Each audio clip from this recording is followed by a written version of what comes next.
A principios de la década de los 60, el doctor Sainz estableció que muchos fármacos recién descubiertos eran principalmente activos para el tratamiento de los pacientes arrítmicos.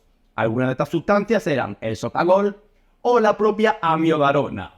Sin embargo, esta última cobró un alto protagonismo tras los espectaculares resultados que tuvo el doctor argentino Rosenbaum cuando administró la amiodarona a pacientes con arritmias graves, como por ejemplo la fibrilación ventricular o la taquicardia ventricular en cualquiera de sus manifestaciones.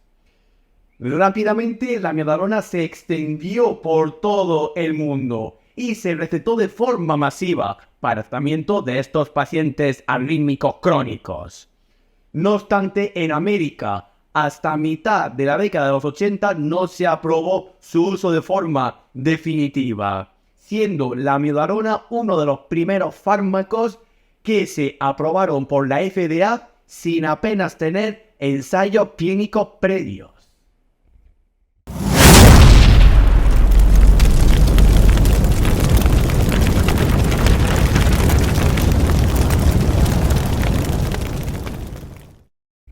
La amiodarona es un fármaco que pertenece a la familia de los antiarrítmicos y dentro de los antiarrítmicos pertenece al grupo de la clase 3, es decir, interactuadores de los canales de potasio. La amiodarona, desde que se publicaron los excelentes e impresionantes trabajos del doctor argentino Rosenbaum a mitad de la década de los 70, se convirtió quizás en el antiarrítmico más conocido de toda la sanidad y todavía sigue teniendo una alta importancia dentro de los tratamientos de tipo críticos. La amiodarona la podemos encontrar en el mercado sanitario y farmacéutico bajo el nombre comercial de Trangorex.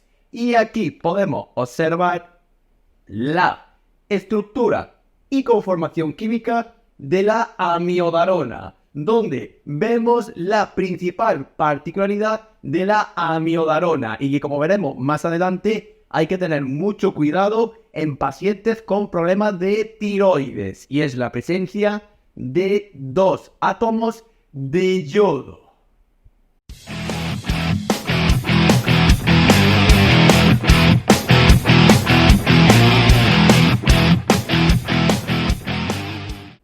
Desde su descubrimiento y puesta en práctica en la sanidad, la amiodarona se utiliza únicamente para el tratamiento de la arritmogenia, es decir, de los ritmos anormales del corazón, especialmente cuando están por encima del rango normal, es decir, en las taquiarritmias.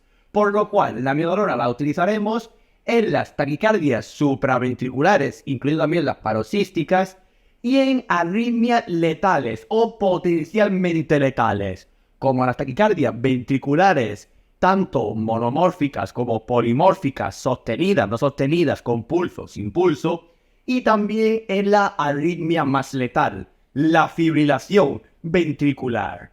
Si nos vamos al área auricular, la amiodarona la podemos utilizar en el tratamiento de las arritmias de reentradas nodales, como por ejemplo en el Wolff, Parkinson, White y otras vías accesorias nodales anómalas, y también se suele utilizar en el tratamiento de las fibrilaciones auriculares, así como también en los flutes.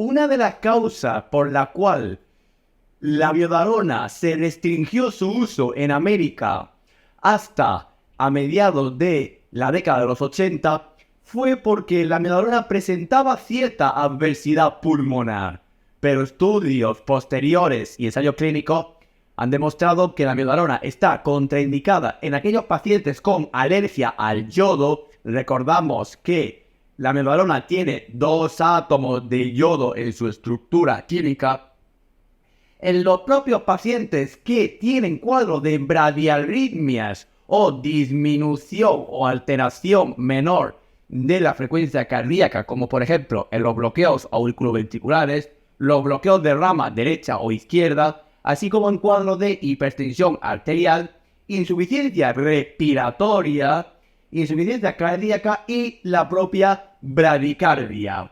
Y la amiodarona tampoco se debería de utilizar en las torsadas de points o las torsadas de puntas. Aunque tenemos que saber que la amiodarona se incluye junto con la adrenalina y la atropina en fármacos de urgencia vital, por lo cual si el paciente está en un compromiso vital, como por ejemplo en la fibrilación ventricular, no hay ninguna contraindicación de la amiodarona. Se tiene que administrar sí o sí, ya que la vida del paciente corre riesgo. Y luego ya se irán tratando las derivadas situaciones que pueda provocar la amiodarona. Pero recordamos que es un fármaco de urgencia vital. Y hay que tener en cuenta ciertas precauciones con la amiodarona. Por ejemplo, en pacientes con cierto grado de miocardiopatías, como por ejemplo insuficiencias cardíacas, dilataciones ventriculares, estenosis. También mucho cuidado con pacientes que tengan problemas en los electrolitos. Recordamos que la amiodarona interactúa con un ion muy importante del organismo, con el potasio, especialmente con el traspaso de potasio entre tejidos. La amiodarona en sí es un fármaco arritmogénico, es decir, puede crear arritmias, especialmente en el paciente sano, por lo cual hay que tener mucho cuidado con su uso y las dosis en el paciente que requiera un poco de tratamiento con la amiodarona. Por supuesto, hay que tener cautela en pacientes geriátricos, en nuestros mayores, los cuales pueden ser más sensibles a la acción de la amiodarona y la aparición de adversidad, especialmente de tipo cardíaca. Si el paciente va o está en un episodio de anestesia, hay que tener cuidado con la amiodarona, ya que esta, si se administra a la vez con sustancias halogenadas, isoflurano, sevoflurano, puede haber un aumento de la adversidad cardíaca. De nuevo decir que la amiodarona, al contener dos átomos de yodo en su estructura, es decir, ser una molécula yodada, hay que tener precaución en aquellos pacientes con alteraciones de la glándula tiroides, tanto hipotiroidismo como hipertiroidismo, ya que la amiodarona tiene una estructura algo similar a las hormonas tiroideas, la triiodotironina y la tirosina en sí. Ya que es un fármaco de urgencia vital, hay que tener monitorizado al paciente, electrocardiografía, constantes vitales, diuresis, y seguir los protocolos de reanimación cardiopulmonar que existan en el ámbito sanitario con respecto a la amiodarona. Como veremos más adelante, nosotros seguiremos los protocolos que se recomiendan desde la AJA. También la amiodarona se puede utilizar para la cardioversión, es decir, para una sincronización o una descarga sincronizada a nivel cardíaco. De ahí que se utilice en las fibrilaciones auriculares y en los flutes auriculares. Y de nuevo hay que revisar las interacciones de la amiodarona con el resto de la farmacología existente.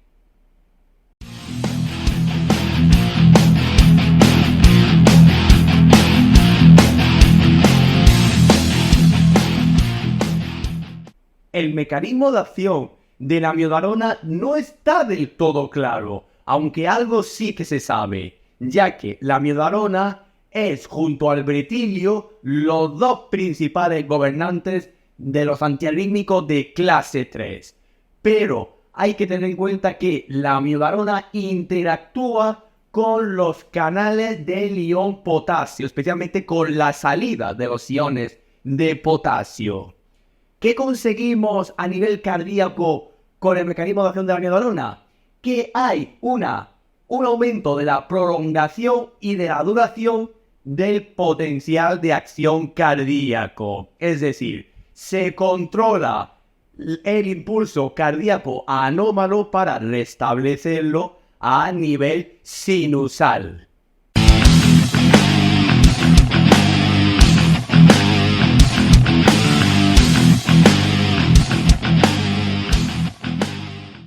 La vía de administración más usual de la amiodarona es la vía parenteral, debido a la presentación en viales para su disolución de una concentración de 150 miligramos por 3 mililitros, es decir, 50 miligramos por mililitro, ya que es un fármaco de emergencia, se tiene que utilizar de forma rápida.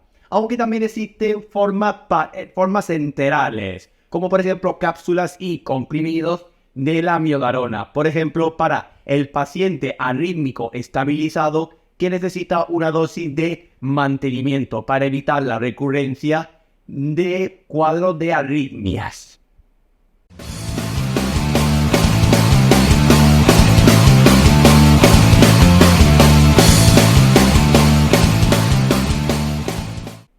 La posología más común de la amiodarona está bastante estandarizada, ya que al ser un fármaco que se utiliza en situaciones de urgencia y emergencia vital, se ha normalizado su uso mediante la evidencia y los ensayos clínicos.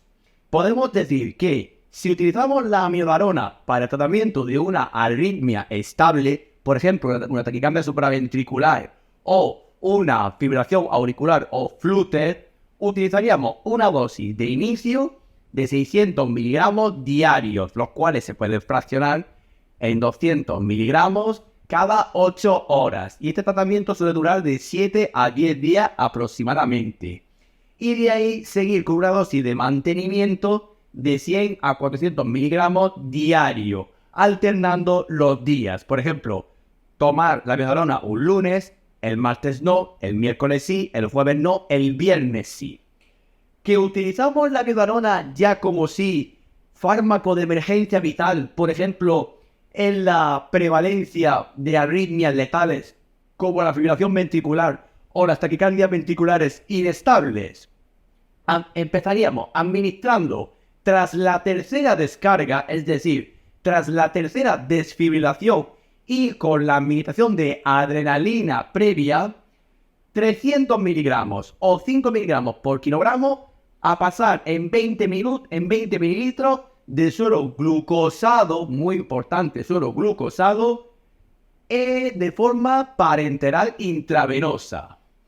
Que vemos que tras las descargas de choque, tras las desfibrilaciones y la primera administración de amiodarona, la arritmia sigue todavía resistente. Administraremos una segunda dosis de 150 miligramos en 20 mililitros de suero glucosado al 5% tras la quinta descarga. Muy importante tener claro que el protocolo general de la ASA indica la amiodarona, una dosis de 300 miligramos tras la tercera descarga y una dosis de 150 miligramos tras la quinta descarga, y de ahí seguir con la ruta o el protocolo necesario.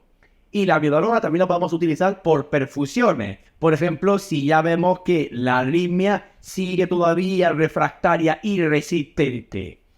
Si utilizamos una perfusión de amiodarona por bomba, diluiríamos 300 miligramos en 250 de glucosado al 5%, obteniendo una concentración de 1,2 miligramos por mililitro. Y si queremos ser todavía más precisos y con algo más de control, una perfusión intravenosa por jeringa de 300 miligramos en 50 mililitros de suero glucosado al 5%, obteniendo una concentración de 6 miligramos por mililitro. Y ya si queremos obtener una dosis o una perfusión de mantenimiento de la amiodarona, podemos utilizar por bomba 900 miligramos en 500 mililitros de suero glucosado al 5%, y de ahí bajar la dosis, si procediese, a 600 miligramos en 500 mililitros de glucosado. Lo mismo pasa con las perfusiones de jeringa en el mantenimiento arrítmico con la amiodarona.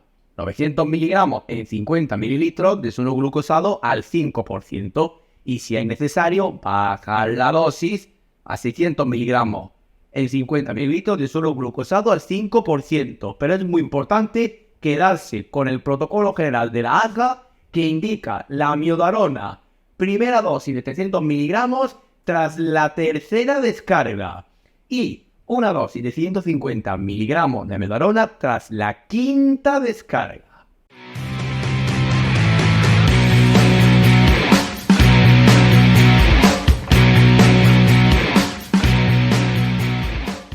Dentro de la compatibilidad e incompatibilidad de la amiodarona con el resto de la farmacología existente, deberemos de decir en primer lugar que la amiodarona siempre debe de diluirse en sueros glucosados, independientemente de que sean del 5%, 10%, 20%. Tiene que ser siempre en sueros glucosados, ya que si no puede causar precipitados, incluso hasta un aumento de la adversidad de la amiodarona.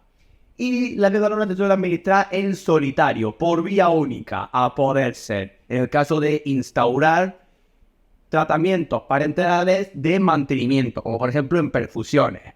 Y dentro de las interacciones de la amiodarona con todos los fármacos actuales, deberemos de decir que la amiodarona tiene sinergia, así como potenciación del efecto terapéutico y de la adversidad, si se administra con los antidepresivos tricíclicos, con otros antiarrítmicos, como por ejemplo los de la clase 4, diltiazem, verapamilo, con los corticosteroides, con los betabloqueantes, mucho cuidado, con otros antiarrítmicos, como por ejemplo de clase 2, con los anticoagulantes orales, con sustancias como la digoxina o la lidocaína, antiarrítmicos de clase 1, con ciertos narcóticos como el fentanilo o con algunos antiepilépticos como la fenitoína.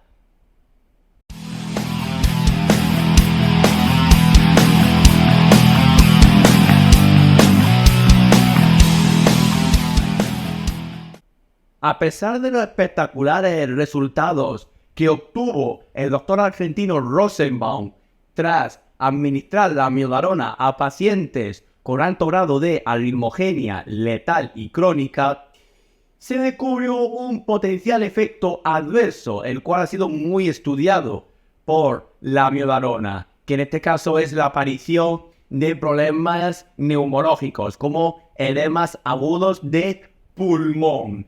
Sin embargo, hay otros efectos adversos quizás más importantes y con algo más de prevalencia, especialmente en el ámbito cardiovascular, como es la aparición de bradicardia, así como de bradiarritmias, la aparición de flebitis y extravasaciones tisulares. Mucho cuidado con la administración de amiodarona por las vías venosas o los accesos vasculares, siempre hay que tener a la vista y controlado en la zona de punción.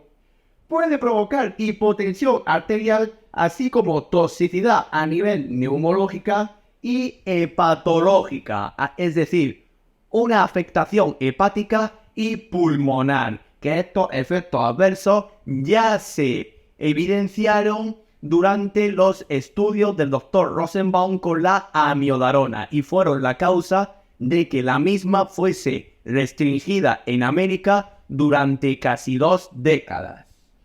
También puede provocar cierto grado de tiropatías. De nuevo recordamos que la amiodarona tiene en su interior 2 átomos de yodo. Hay que tener precaución con aquellos pacientes que ya tienen problemas de la glándula tiroides.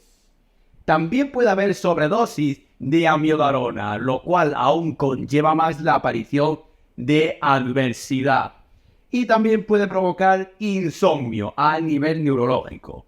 Y en el embarazo y la lactancia, la amiodarona tiene categoría C tirando a D, es decir, la amiodarona se puede utilizar tanto en la gestante como en el lactante, pero siempre valorando el beneficio-riesgo en ambas situaciones.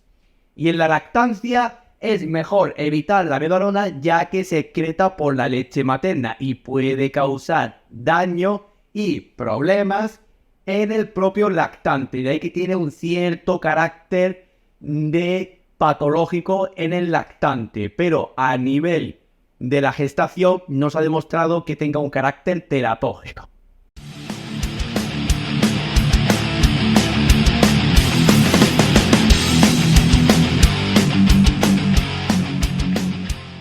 Por último, tenemos que decir que la amiodarona, dentro de los ámbitos de dialización y técnicas continuas de reemplazo renal, no hay información sobre si se dializa o no la amiodarona, y usualmente no suele requerir un ajuste de dosis, salvo en aquellos pacientes con cierto grado de problemas pulmonares y hepáticos, donde sí se requiere bajar un poco la administración de dosis de amiodarona, por si hubiera la aparición de toxicidad neumológica o hepatológica.